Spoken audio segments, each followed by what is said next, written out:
বাবা, কোথায় যাবে বলে রেডি হচ্ছ? বেদান্ত, যখন থেকে তোমার জ্ঞান হয়েছে তখন থেকে তোমার বাবাকে কোনোদিন তুমি বাড়িতে বসে থাকতে দেখেছো কি? না।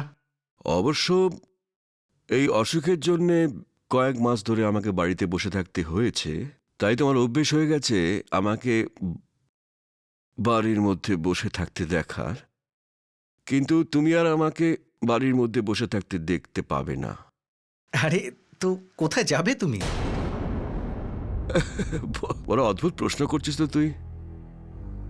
আর কোথায় যেতে পারি আমি? যেখানে সবসময় যেতাম সেখানেই যাব। প্রথমে দৈনিক দর্পণের অফিসে, তারপর সমস্ত ফ্যাক্টরিগুলোতে যাব। না জানি কি অবস্থা হয়ে রয়েছে আমার অনুপস্থিতিতে, কত কাজ পেন্ডিং হয়ে রয়েছে। বাবা, তোমাকে একটু চিন্তা করতে হবে না। Everything is under control. বসুদাতি সব সামলে নিয়েছে।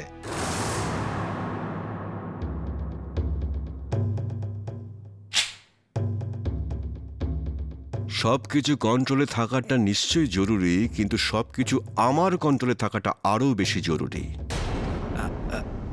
I didn't mean that. বাবা, আমি বলতে চাইছিলাম যে এখন তোমার বিশ্রামের প্রয়োজন। তুমি প্লিজ।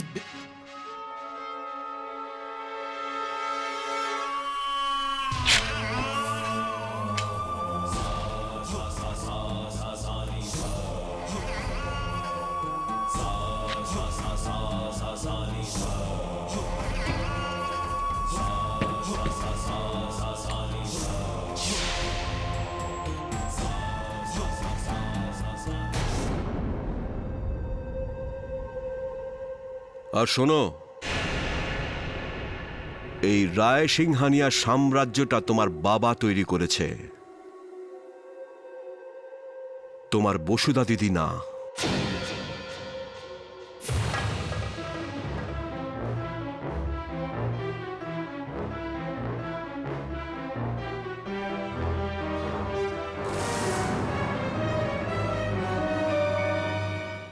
এসব কি সস্তা খবর ছেপেছ নির্মোহী? তোমরা প্রেসের নাম একদম ডুবিয়ে দিলে। ম্যাম, এই কদিন কিন্তু কাগজের বিক্রি একদম কমেনি, বরং আরও বিক্রি হয়েছে। বিক্রি করতে চাইলে বাজারে তো বিবেকও বিক্রি হয় নির্মোহী। বিক্রি করবে তোমার বিবেক? বিক্রি করার মতন সবকিছুই বিক্রি করা যায় না নির্মোহী। এই যে পলিটিশিয়ানদের পার্সোনাল লাইফ, ফিল্ম স্টারদের গসিপ, এইসব চেপেছো তুমি। ম্যাম, আপনি যে খবরের কথাগুলো বলছেন, আমাদের কাগজ কিন্তু সবার আগে সেটা ছেপেছে। আর রায় সিংহানিয়া সাহেব থাকলে আমাদের কিন্তু কত বাহবা দিত। সেই সময় আর এই সময় অনেক পার্থক্য নির্মোহী। দুঃখ শুধু একটাই যে তুমি এসব দেখতে পাও না। একটা সময় ছিল যখন দৈনিক দর্পণের ধর্মই ছিল ক্ষমতা আর অর্থ জমা করা, কিন্তু আজ দৈনিক দর্পণ নিজের দায়িত্ব বোঝে। কত কষ্ট করে আমি দৈনিক দর্পণকে একটা রূপ দিয়েছি, আপনারা সেসব দেখতে না পেলে সেটা লজ্জার কথা। ম্যাম, ওই কালকে যে লেআউটটা তৈরি হয়েছে সেটা ডাস্টবিনে ফেলে দাও আর একটা নতুন লেআউট তৈরি করো। আমি অফিসে গিয়ে নিজে চেক করব। আর আমার সঙ্গে যার মতের মিল নেই, সে তার নিজের রেজিগনেশন আমার টেবিলে রেখে দেবেন।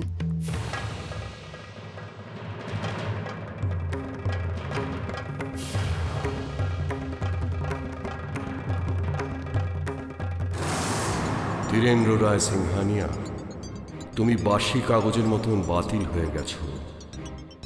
ছাপা হয়েছে আজকে, কিন্তু তারিখটা পুরনো। বসুধা তোমাকে বিগত দিনের মানুষ বানিয়ে দিয়েছে, এমন পুরনো করে দিয়েছে যা মানুষ ভুলে গেছে। বসুধা তোমার বাড়ির এবং অফিসের প্রয়োজনই মিটিয়ে দিয়েছে।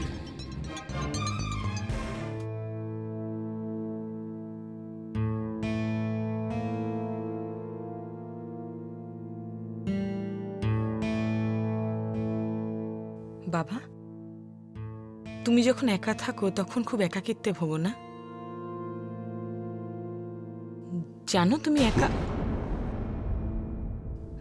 তুমি একাকিত্বে কেন ভোগো বাবা? কারণ এই বাড়িতে, অফিসে তুমি পুরনো ধীরেন্দ্র রায় সিংহানিয়াকে খুঁজছ। আমার কথা শোনো, ভুলে যাও। ওই ধীরেন্দ্র রায় সিংহানিয়াকে ফিরিয়ে এনো না। বাবা অনেক কষ্ট করে বসুদাই বাড়িটাকে সামলেছে। দেয়ালগুলো কাঁচা এখনো, ধাক্কা খেলে ভেঙে পড়বে। তোমার সমস্ত অন্যায়গুলোর প্রায়শ্চিত্ত বসুধা করে ফেলেছে। ধরে নাও যে এই পরিবারটা গঙ্গা স্নান করেছে, ময়লা হতে দিও না, পবিত্র থাকতে দাও। পবিত্র? আরে তাহলে তোমাদের বসুদাই বাড়িতে গঙ্গাও দেখিয়ে দিয়েছে? শান্ত হও, চিৎকার করছো কেন? ডক্টর তোমাকে বারণ করেছে তাহলে না? কি হবে? চাচাই যদি তাহলে কি হবে? আবার পঙ্গু হয়ে যাব তো? আবার হুইল চেয়ারে বসে থাকতে হবে তাই তো? আবার পঙ্গু হয়ে যাব তাই তো?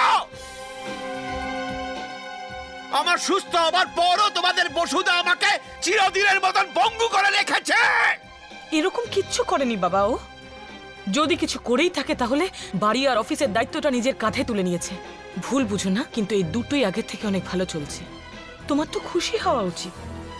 আই মিন, তুমি বিশ্রাম করছো না কেন? Why don't you retire? How dare you say DRS retire করবে? আমি রিটায়ার করে কি করব? এটাই দেখতে থাকবো যে আমার চোখের সামনে আমার বিজনেস, আমার বাড়ি, আমার গোটা সাম্রাজ্য সব তোমাদের এই বসুদা আস্তে আস্তে গিলে ফেলবে, সেটাই বসে দেখবো? বাবা, জানো আমি কি দেখতে পাচ্ছি? ধীরেন্দ্র রায় সিংঘানিয়া আবার নিজে পায়ে ভর দিয়ে দাঁড়িয়েছে। I mean, how can you be so thankless? Why? যতদূর আমি দেখতে পাচ্ছি শুধু উন্নতিই হচ্ছে বাবা। উন্নতি? বাবা প্লিজ, বসুধা অফিস আর এই পরিবারটাকে সামলাচ্ছে, তুমি মানো আর না মানো, কিন্তু বাবা দেখো, ডোন্ট গেট ইনটু ইট। কোনো ঝামেলা করো না তুমি প্লিজ। এই বিজনেস, এই বাড়ি, এই অফিস, এই সাম্রাজ্য সব আমার, সব আমার। এটার ভালো মন্দ রক্ষা করা বা ডোবানোর যা করতে হবে সেটা আমি করব। এই অধিকার আমি ছাড়া আর কাউর নেই।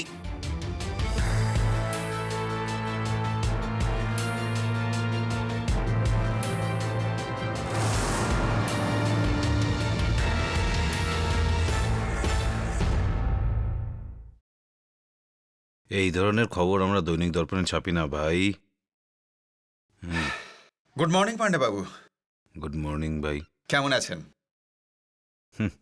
আগেও যেমন ছিলাম তেমনই আছি। বসুধা কোথায়? এইটা তো নতুন প্রশ্ন। কোনো বিশেষ ব্যাপার আছে? পান্ডেবাবু, আপনি আর সেরকম নেই যেমন আগে ছিলেন। কেন? দেখা স্টাইলটা বদলে গেছে। আগে তো আপনি সরাসরি তাকাতেন, কিন্তু এখন কোন দিয়ে দেখছেন? তোমার প্রশ্নই কিছু এমন ছিল যে অটোমেটিক্যালি চোখ কোনার দিকে চলে গেল। যাকে আপনার চোখ, আপনি যেদিক দিয়ে খুশি দেখুন, কিন্তু আমার প্রশ্নটার তো সরাসরি উত্তর দিন আপনি। ভাই, পুণ্যর কাজ করার জন্য তো আমি সবসময় ব্যস্ত থাকি।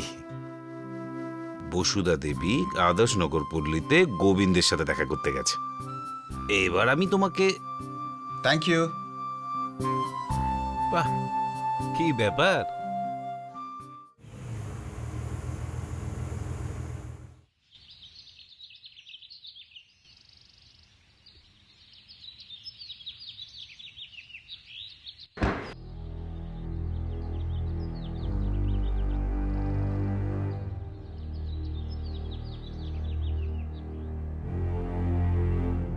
গোবিন্দবাবু?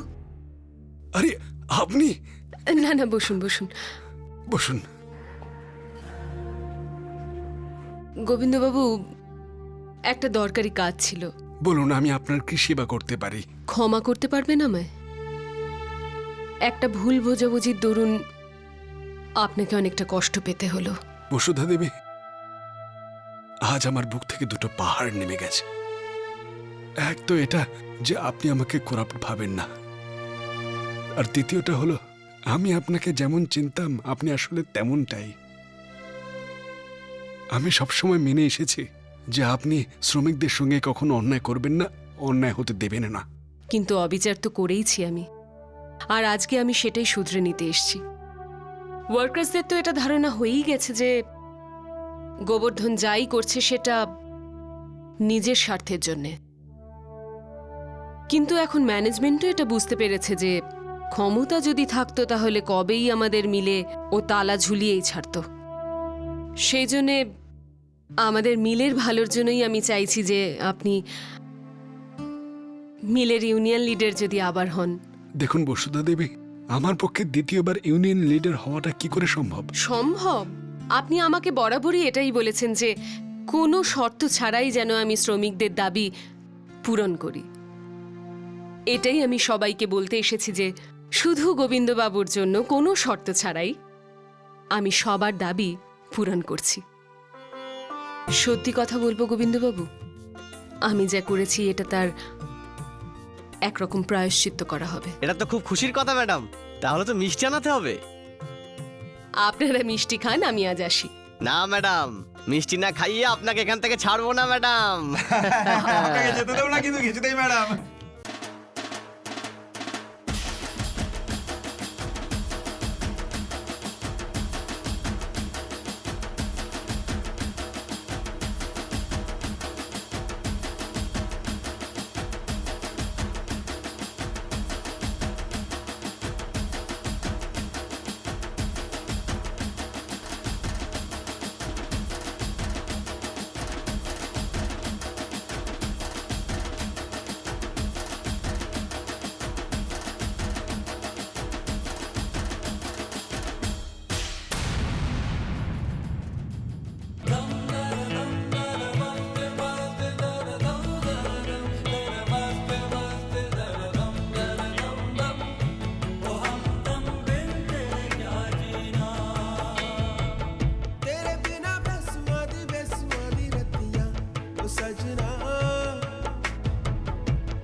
আসলে পাণ্ডেবাবু, আমি ভাবছিলাম যে বিক্রমের কেসের ব্যাপারে কিছু ডিটেলস জোগাড় করি। যদি সেই পেপারগুলো সম্বন্ধে আপনি কিছু জানেন আমার কাছে পাঠান না। হ্যাঁ হ্যাঁ, চল ভেতরে চল, বল। নিজেরা বলবি না আমি বলাবো? এসব কি সুশান্ত? নিজেদের দোষ স্বীকার করতে এসেছে। গোডাউনে আগুন লাগার পেছনে আমরাই ছিলাম রফিকের সাথে ম্যাম। পুরোটা বলবি না আবার মার খাবি। ওই টাকার দরকার ছিল আর রফিক আমাকে 10,000 টাকা দেবে বলেছিল। আর যখন 10,000 টাকা পাইনি তখন ওরা নিজেদের মধ্যে ঝগড়া করছিল। কথাটা আমার কানে পৌঁছতে ওদের এখানে নিয়ে এলাম। এখন আপনি ঠিক করুন কি করবেন।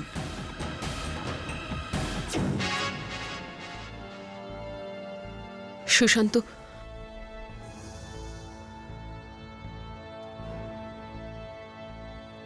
থ্যাঙ্কস।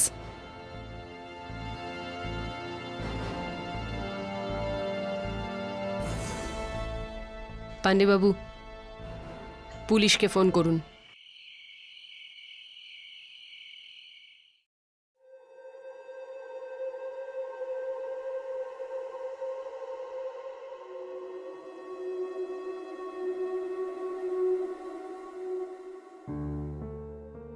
মা শ্রেয়া, তোমার বাবা তার অসুস্থতার জন্য একেবারে অসহায় হয়ে পড়েছিল। চোখে দেখতে পাচ্ছিলাম, কানে শুনতে পাচ্ছিলাম, মাথা কাজ করছিল, বুকটা ধকপক করছিল, কিন্তু শুধু হাত পার জন্যেই তোমার বাবা কিচ্ছু করতে পারছিল না। তোমার বাবার তখন ওই অবস্থায় এটাই মনে হচ্ছিল যে মানুষের কখনো এই অবস্থায় একদমই পড়া উচিত নয়। এর থেকে খারাপ অবস্থা আর কি হতে পারে?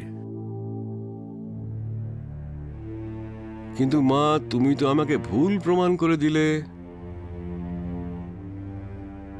বাবা মানি মানে তুমি যখন আত্মহত্যা করতে যাচ্ছিলে সেটা দেখে আমি ভেতর থেকে কেঁপে উঠেছিলাম।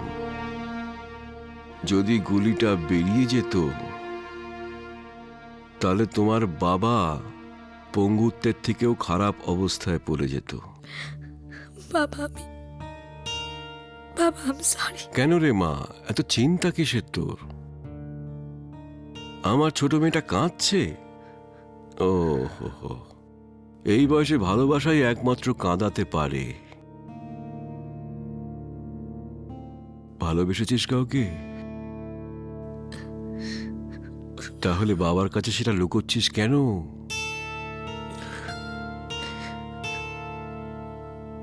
কাউকে ভালোবাসাটা কোনো অন্যায় নয়। তোকে কে বকেছে? বাবা, বসুদা দিদি। তুই যাকে ভালোবাসিস সেও কি তোকে ঠিক এতটাই ভালোবাসে শ্রেয়া? তার থেকেও বেশি বাবা। তাহলে প্রবলেমটা কোথায়? বসুদা দিদি সিদ্ধার্থকে পছন্দ নয়। কেন? জানি না বাবা, বাস পছন্দ নয় তো পছন্দ নয়। আরে না না না না, তোর বসুদাদি তোর সঙ্গে যা করছে সেগুলো একদমই ঠিক করছে না শ্রেয়া। বাবা, তুমি যে ব্যাপারটা বুঝতে পারছো, বসুদা দিদি বুঝতেই চাইছে না।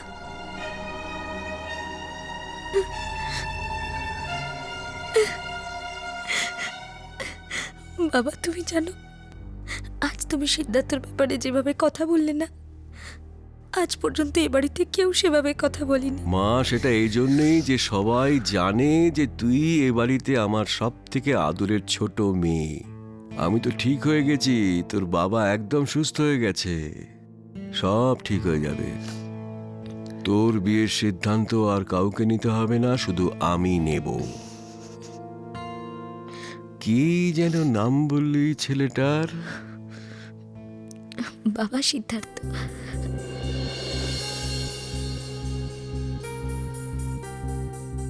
সিদ্ধার্থ? ওকে বলবি ও যেন আমার সাথে দেখা করে। আমি দেখা করতে চাই। রিয়েলি বাবা? থ্যাংক ইউ সো মাচ বাবা, থ্যাংক ইউ।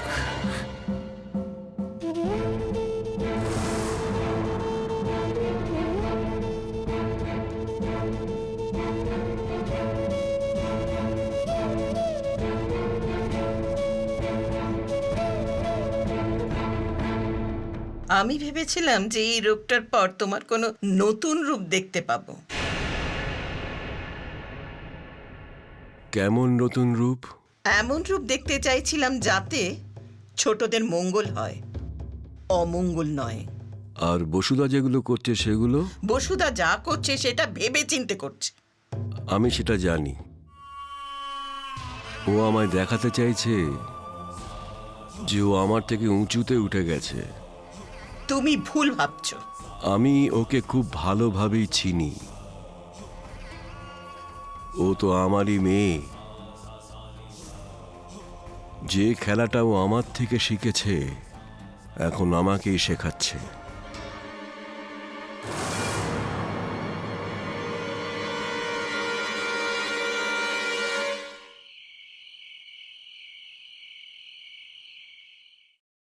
আরে, রাতের হয়ে গেছে তবু সবাই বাড়িতে আলো নিভিয়ে রেখেছে কেন?